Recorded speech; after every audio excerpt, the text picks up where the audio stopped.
Good morning. Welcome back to Airworks. We're going to be doing a little video today on why you do not put high compression pistons into a 150 horse or 165 horse Franklin air-cooled engine. We're going to show you the differences in the cases, the differences in the pistons, as well as the difference in the cylinders. This is a question that has come up many times on if you can do it, the legality of it, what happens if you do it, and would you recommend it or not. So we're going to put the video out, that way it can be general knowledge for everybody, so it kind of reduces the phone calls we get about this subject. All right, so we're going to be first of all taking a look at the crankcases. Right here, this is the early version crankcase, which was the light crankcase. There is an airworthiness directive on these for the 165 horse engines due to cracking in the webbing, and that was with the 7-to-1 original compression piston. As you can see, you'll see some of your webbing in these areas. You see the large holes, the relief holes. All this is a really light area. They have a high tendency to crack even with the 7-to-1 compression pistons, which is why the original airworthiness directive was issued in the first place.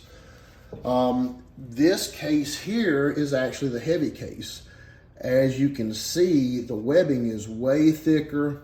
The relief holes are a lot smaller, much heavier case in general, which prevents some of those cracks.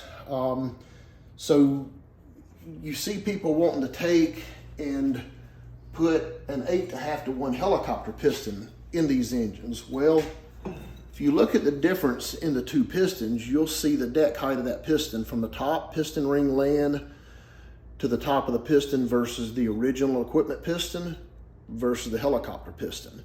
Original equipment is again 7-to-1, helicopter piston is an 8.5-to-1. The crankcases are not designed to withstand those forces. Additionally, we have the two cylinders here. This is how much beefier the cylinders are to handle this 8.5-to-1 compression. 8.5-to-1 compression was originally designed for the helicopter engine.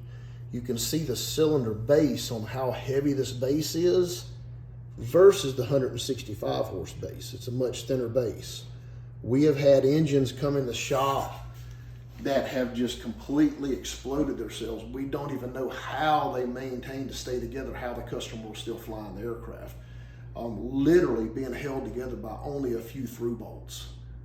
You could rock the whole case against each other is how bad they were.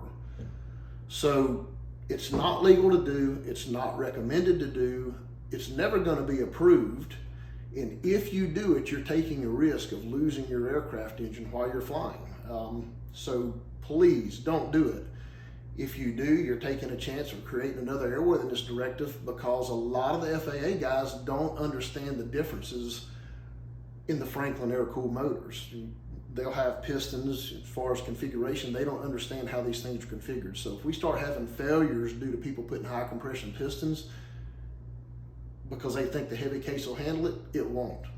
It might for a certain amount of time, but eventually it's going to fail. Horsepower kills engines. The more you try to force them to do that they're not designed to do, the more likely they're going to fail at a sooner rate.